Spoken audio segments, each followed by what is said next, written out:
السلام علیکم، میں ابراہیم خلیل۔ بجلی کا مسئلہ پاکستان میں شدت اختیار کرتا جاتا ہے۔ پورے ملک میں بدترین لوڈ شیڈنگ، بجلی کے نرخوں میں اضافہ عوام کو سامنا کرنا پڑ رہا ہے۔ ان چیلنجز کا سامنا گھریلو صارفین کے ساتھ ساتھ کاروباری اور ملکی معیشت پر بھی اثر انداز ہو رہا ہے۔ میڈیا رپورٹس اور تجزیہ نگاروں کی مانیں پاکستان میں بجلی کی پیداوار اور قلت کی صورتحال کچھ یوں ہے۔ پاکستان تقریباً 39,000 میگا واٹ بجلی پیدا کرنے کی گنجائش رکھتا ہے، لیکن اس کے اصل پیداوار مختلف وجوہات کی بنا پر کم ہو جاتی ہے۔ بجلی کی قلت کا انحصار طلب اور رسد پر ہوتا ہے، خاص کر گرمیوں کے مہینے جہاں بجلی کی طلب زیادہ ہو جاتی ہے تو وہیں قلت زیادہ شدت اختیار کر سکتی ہے۔ حالیہ رپورٹ کے مطابق بجلی کی قلت 3,000 واٹ سے 7,000 میگا واٹ تک ہو جاتی ہے۔ یہ قلت لوڈ شیڈنگ کی صورت میں ظاہر ہوتی ہے، جس میں مختلف علاقوں میں عارضی طور پر بجلی کی فراہمی منقطع کر دی جاتی ہے۔ نیپرا کی رپورٹ کے مطابق حالیہ دنوں میں لوڈ شیڈنگ مختلف علاقوں میں 6 سے 12 گھنٹے تک جاری رہتی ہے۔ عام صارفین کے لیے سب سے بڑا مسئلہ بجلی کے بلوں کی ادائیگی ہے۔ پچھلے چند سالوں میں بجلی کے نرخوں میں نمایاں اضافہ ہوا ہے۔ صارفین اس بات پر بھی مایوس دکھائی دیتے ہیں کہ بجلی کا بل ان کے استعمال کے مطابق نہیں ہوتا۔ ڈان نیوز کی رپورٹ کے مطابق بجلی کے اوسط نرخوں میں 20% اضافہ کیا گیا ہے۔ اس میں درمیانے اور کم آمدن والے خاندانوں پر اضافی بوجھ پڑے گا۔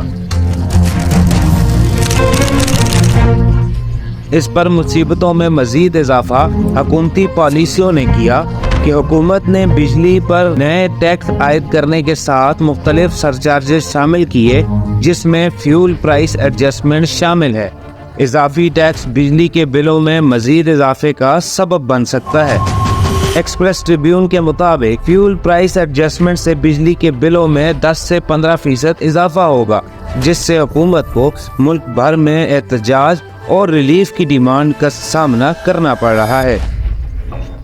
پاکستان کے بجلی کے مسائل کو حل کرنے کے لیے متعدد پہلوؤں پر مشتمل حکمت عملی درکار ہے، جس میں پالیسی اصلاحات، تکنیکی ترقی اور کمیونٹی کی شمولیت شامل ہے۔ اگرچہ آگے جانے کا راستہ چیلنجنگ ہے، لیکن مشترکہ کوششوں سے ایک پائیدار اور قابل اعتماد توانائی کا مستقبل حاصل کیا جا سکتا ہے۔ شمسی ہوا اور پن بجلی میں سرمایہ کاری بڑھانے کی ضرورت ہے، جس سے توانائی میں اضافے کے ساتھ ساتھ فیول پرائس ایڈجسٹمنٹ پر انحصار بھی کم کیا جا سکتا ہے۔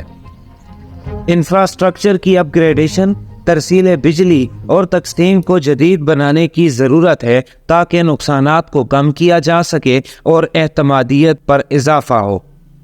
پرائیویٹ سرمایہ کاری کو راغب کرنے کے لیے ریگولیٹری فریم ورک کو سادہ اور بہتر بنانے کی ضرورت ہے۔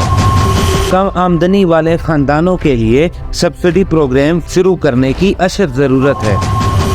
غیر ملکی سرمایہ کاری کو راغب کرنے کے لیے بجلی کی ریگولیٹری فریم ورک کو مزید فعال اور جدید ترین مشینری کے استعمال میں لانے کی بھی اشد ضرورت ہے۔ صارفین کے یقین کو بحال کرنے کے لیے شفاف بلنگ سسٹم بنانا چاہیے۔ ملک کی اویئرنیس پروگرامز کی سب سے زیادہ ضرورت ہے اور عام صارفین اور کاروباری حضرات کو بجلی کے استعمال پر اویئرنیس مہیا کریں۔ ہمارے پیج کو فالو اور لائک کریں اور کامنٹ باکس میں ہمیں اپنی آراء سے ضرور آگاہ کیجیے۔